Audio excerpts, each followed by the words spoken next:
Yo, welcome back kembali lagi di channel Atoa Hayato. Bagaimana kabar nakama sekalian? Semoga selalu baik-baik saja. Iyasa, akhirnya chapter 1117 versi bajak lautnya sudah rilis. Dan tanpa basa-basi lagi, langsung aja kita masuk ke ceritanya. Bagian judul adalah Mo. Judul ini dalam bahasa Jepang dan menjurus pada para pemilik Namadi.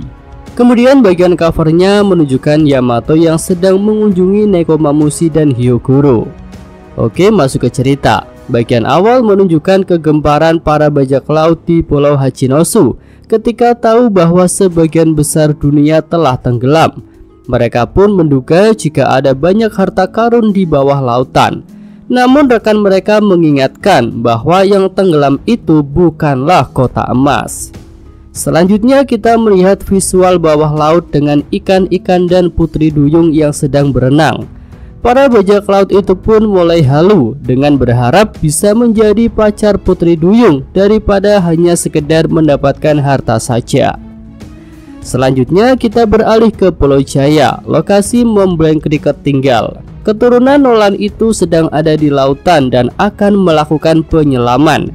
Dia cukup takjub dengan cerita dari Vegapunk tentang kejadian 800 tahun lalu, karena masa itu bahkan lebih tua dari kisah hidup Nolan yang sekitar 400 tahun lalu. Selanjutnya kita beralih ke rumah sakit G5. Di sini para member SWORD sedang dirawat sambil menyimak siaran Vegapunk. Helmeppo menduga jika Vegapunk akan membicarakan tentang One Piece. Lalu Hibari merasa tak tahu apa-apa, dia pun jadi bertanya-tanya. Sementara itu Koby sepertinya punya beberapa informasi penting dari Pulau Hachinosu yang harus dia tulis. Namun kondisinya belum memungkinkan. Kemudian Kujaku melaporkan jika Kapten Diedrich sudah kembali dari Wano, tapi dia masih ingin dirawat secara terpisah. Nah, di sini akhirnya kita melihat sosok Trix yang sedang dirawat. Tubuhnya penuh dengan perban. Dia pun sedang menyimak siaran Vegapunk menggunakan denden mushi. Sementara itu Smoker terlihat sedang naik speedboat asapnya di lautan. Dia menanyakan di mana posisi Tashigi, dan Tashigi menjawab ada di rumah sakit angkatan laut. Oke, lanjut kembali pada siaran Vegapunk. Di sini ilmuwan itu sadar bahwa dia mengatakan hal yang terpotong-potong dan belum jelas secara keseluruhan.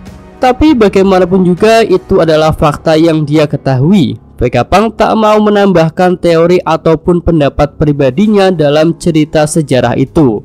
Sementara itu para viewer Vegapunk jadi lebih antusias ketika ilmuwan itu menyinggung nama Raja Bajak Laut Goldie Roger. Para viewer itu pun bertanya-tanya apa sebenarnya yang ditinggalkan oleh Roger. Oke, scene berpindah ke Pulau Egghead, lokasi Nami dan kapal Saniko berada.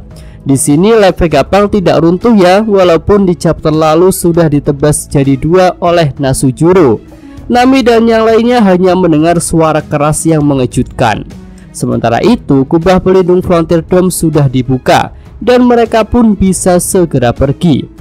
Awan yang dibuat Edison juga terlihat sudah cukup untuk mengantarkan mereka langsung sampai ke lautan. Tapi masalahnya di lautan lokasi pendaratan sudah banyak armada kapal angkatan laut yang menunggu. Tentu hal ini tidak akan mudah. Brook melaporkan tangki cola sudah terisi penuh. Mereka pun siap meluncur kapan saja. Tapi Nami masih belum melihat kehadiran Jinbe dan Zoro. Nah, akhirnya Jinbe beserta Zoro diperlihatkan. Mereka sebentar lagi sampai ke kapal. Tapi secara tak terduga Kurose Nasujuro sudah berada di depan mereka. Kurose kuda liar itu pun berencana akan memotong kapal Saniko.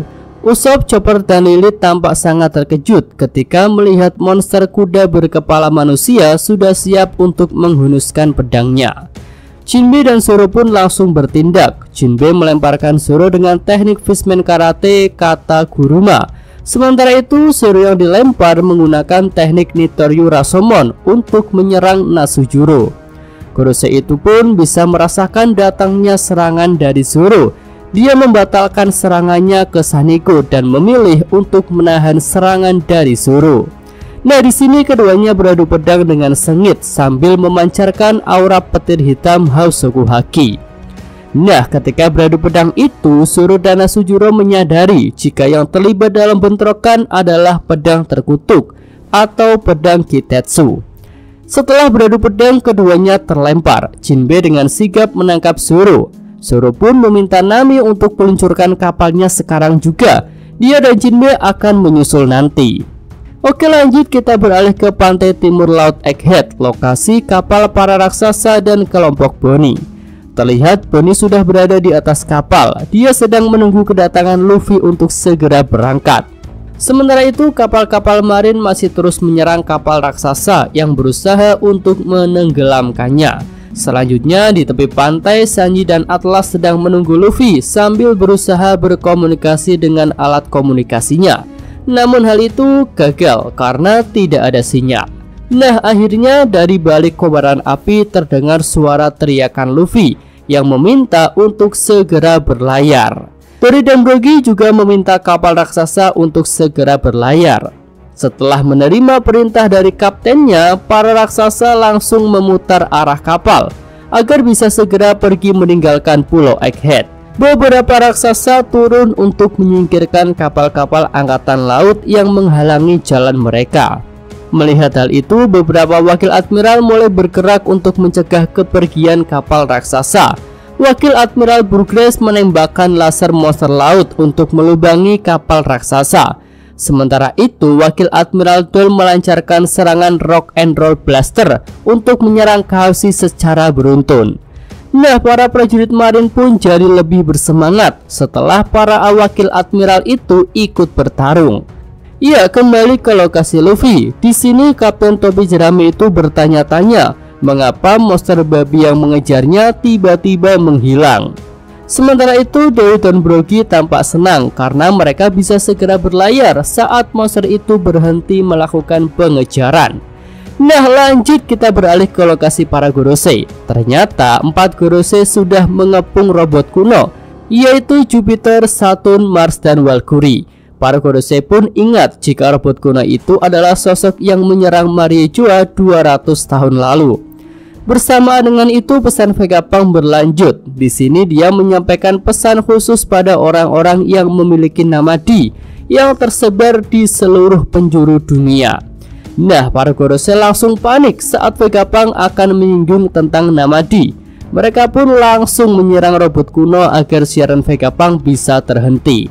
Lalu saat Vegapunk menyinggung tentang Namadi, kita bisa melihat beberapa orang muncul dan mereka sangat memperhatikannya. Nah, orang-orang yang muncul itu adalah Dragon, Sabo, Koby, Kurohige, dan juga Beppo.